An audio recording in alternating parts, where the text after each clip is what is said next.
Hai, selamat datang di Tumbal Proyek.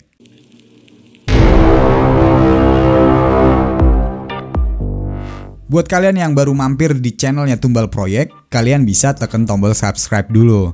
Supaya kalau nantinya kita ngupdate video terbaru, kalian jadi orang pertama nih yang nonton. Dan kalian juga bisa dukung channel ini dengan cara klik tombol like dan juga share video ini kepada teman-teman kalian. Oke, langsung aja kita tonton video berikut ini. Reinkarnasi berasal dari bahasa Latin yang berarti lahir kembali. Merujuk pada kepercayaan bahwa seorang yang sudah mati dapat dilahirkan kembali ke dalam bentuk kehidupan yang baru. Terlepas dari beberapa agama yang menceritakan tentang reinkarnasi, para peneliti secara rutin menyelidiki insiden yang mungkin lahir kembali ke dalam tubuh yang baru. Tidak semua kisah di video kali ini benar-benar terbukti 100% secara ilmiah, tapi setidaknya mereka berisi bukti yang sulit untuk disangkal. Ya, mungkin akan membuat pikiran para skeptis berhenti. Dan berikut ini kisah nyata yang membuktikan kebenaran adanya reinkarnasi.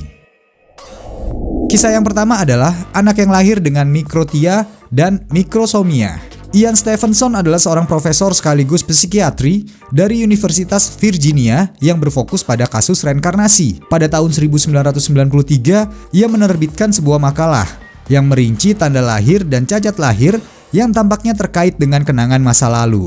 Menurut temuannya, sebagian besar cacat lahir diduga terbentuk oleh beberapa penyebab yang tidak diketahui. Dalam satu kasus, seorang anak di Turki mengingat kehidupan seorang pria yang terbunuh oleh shotgun. Catatan rumah sakit menceritakan kisah seorang pria yang meninggal 6 hari sebelumnya setelah mendapatkan luka di sisi kanan tenggorokannya. Anehnya, bocah yang mengingat peristiwa tersebut dilahirkan dengan kondisi mikrotia atau telinga yang cacat dan hemifasial mikrosomia pada bagian terbelakang dari sisi kanan wajahnya. Kasus mikrotia sendiri terhitung langka, hanya terjadi sekitar 1 dari 6.000 bayi.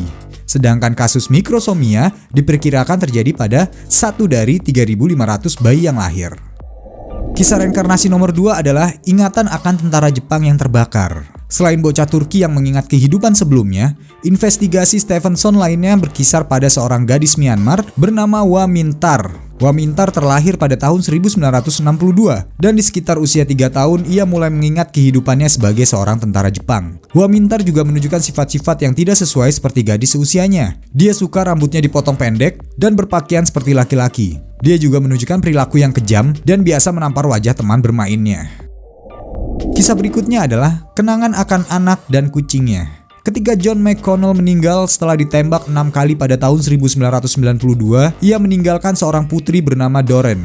Doreen melahirkan seorang putra bernama William. William didiagnosis menderita atresia katup paru dan bilik jantung kanannya juga cacat. Kondisi William membaik setelah melakukan banyak operasi dan perawatan medis. Ketika John tertembak, salah satu peluru memang masuk ke punggungnya, mengenai paru-paru kirinya dan arteri pulmonalis utama di jantungnya. Secara mengejutkan, cedera John mempengaruhi kondisi jantung dan paru-paru William dengan cara yang sangat mirip. Suatu hari ketika sedang dimarahi, William membentak Doreen dengan mengatakan, "Aku adalah ayahmu. Ketika masih kecil kamu seringkali bertingkah nakal, tapi aku tidak pernah memukulmu."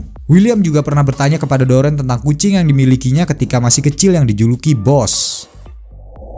Ya, itu tadi kisah nyata yang membuktikan kebenaran reinkarnasi. Kira-kira kalau kamu sendiri percaya nggak sih sama reinkarnasi? Kamu boleh tinggalin jawaban kamu di kolom komentar ya. Dan buat kalian yang suka sama video ini, kalian boleh tekan tombol like dan juga share video ini kepada teman-teman kalian. Sampai ketemu di video selanjutnya dan salam Tumbal Proyek. Dadah!